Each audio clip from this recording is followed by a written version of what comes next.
Oh, I just rolled my ankle so hard. Oh man. I was focused on telling a cool story. We got Mike. He's just twisted his ankle. Yeah, so when you're night running, it's probably more important to focus on looking at the ground rather than the fun story you're telling your friends. It was a pretty rad story though.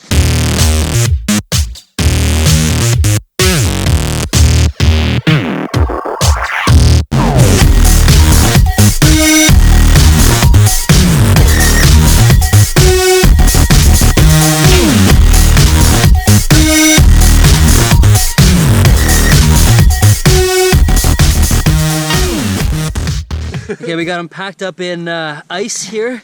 Got some leaves on it for good measures. Primarily because they were stuck in the snow. Huh? You did it for insulation, right? I did it for insulation, yeah. It's also true Canadian. You got maple leaves on you. Yeah, I feel pretty patriotic right now. It's if I was running in Miami right now, what could I do? I'd just be screwed. But here, Canada has provided free ice for my ankle.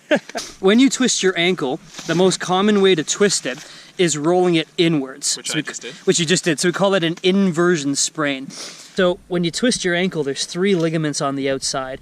ATFL, CFL, and then one in the back called PTFL.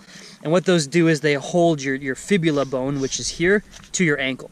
And when we twist it, we roll it inwards, basically what we're doing is we're putting stress on those ligaments and basically injuring them. It's probably just a low grade 1 strain, but most likely the mechanism is the ATFL that's basically strained.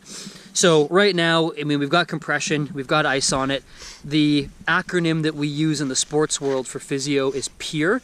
P for pressure, ice or I for ice, E for elevation, R for rest. So obviously we're gonna not be able to do too much of our rest, elevation. I got a nice 5 minutes of rest right now. He's got some rest going on, but so if we're kind of trapped in the wilderness, the sun's going down, the idea is we're gonna have to try to get that thing moving, and movement should actually help to kind of get him from stiffening up too much. The ice is good though to try to keep the swelling down, and then basically we're just gonna try to keep mobilizing it, moving, and then when he gets home, elevate that sucker, rest it, ice it, and then most certainly compress it to try to get that swelling out. How you feeling? Pretty good. Nice. I'm happy I have my Dr. Physio with me. There we go. This is what this channel is all about, injuring ourselves under pretty normal pretenses. Yeah, you're welcome. You're gonna pay me for this, right? Absolutely. And this will be under AG Physio Elite Movement, yes. So this is what we do with our brand, is we follow friends who injure themselves and then make videos on it. Nice. We basically just figured out now with his ankle, inversion sprain, things got twisted, pulled a ligament. We're not going to know really how bad it is until we start walking and moving, but essentially, you know, sun's going down, we got about 2.5, 3 kilometers. If we got to walk, we walk, and the idea is just to try to kind of figure out a way to get out of this thing as quickly as we can. So now we get better visual. There we go. So we're at the Camp Fortune sign. So Mike inevitably rolled his ankle exactly where we needed him to figure out exactly where we needed to be. So 3.5 kilometers, Camp Fortune. I guess you want to test me out? Yeah. So let's see what you got in terms of some walking. How's that feeling? Usually when I hurt myself like this, yep, it still only hurts on the lateral side, but right now the medial side is actually right. So that's actually a really good point as well. In this case, we look at the symptoms. If he's feeling soreness on the inside of his ankle, then most likely he rolled it large enough, that he basically hit his 2 bones together. So he would have hit his tibia, which is the little nub on the inside, to his talus most likely, or even his navicular bone, 2 bones on the inside, and basically they literally compress together and create a bone bruise. At the moment, it's kind of hard to diagnose.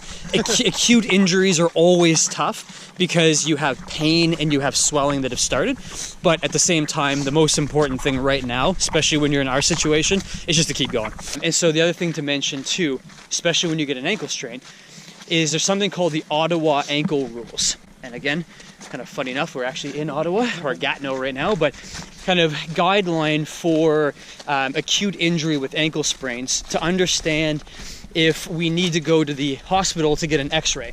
Because most of the time, we don't really need to go get an x-ray for a simple ankle sprain. However, the exception is you have tenderness on the little nubby bits around your ankle, the 2 protruding bones just above your ankle.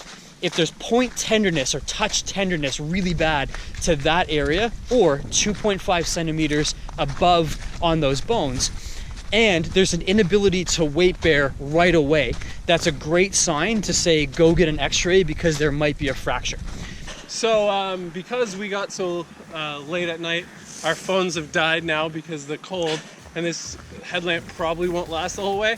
So instead of doing 500 meters through the bear infested forest, we decided to take a trail run on some tarmac. So at least we're on tarmac, so we'll be able to get there, but it was one hell of a journey. Oh my God. And we thought we were like way further down at another beach road, where it actually turned out we were way closer than we thought. Thank God. We thought we were all the way down like 6 kilometers away at like friggin' 6 o'clock at night, right in the northern hemisphere. Pitch black, stars out. Mars is guiding our way to the next step. All right, we'll keep you updated. GoPro battery's about to die. Good luck. If you don't hear from us, then this video will never be uploaded. And hopefully we get rescued at some point.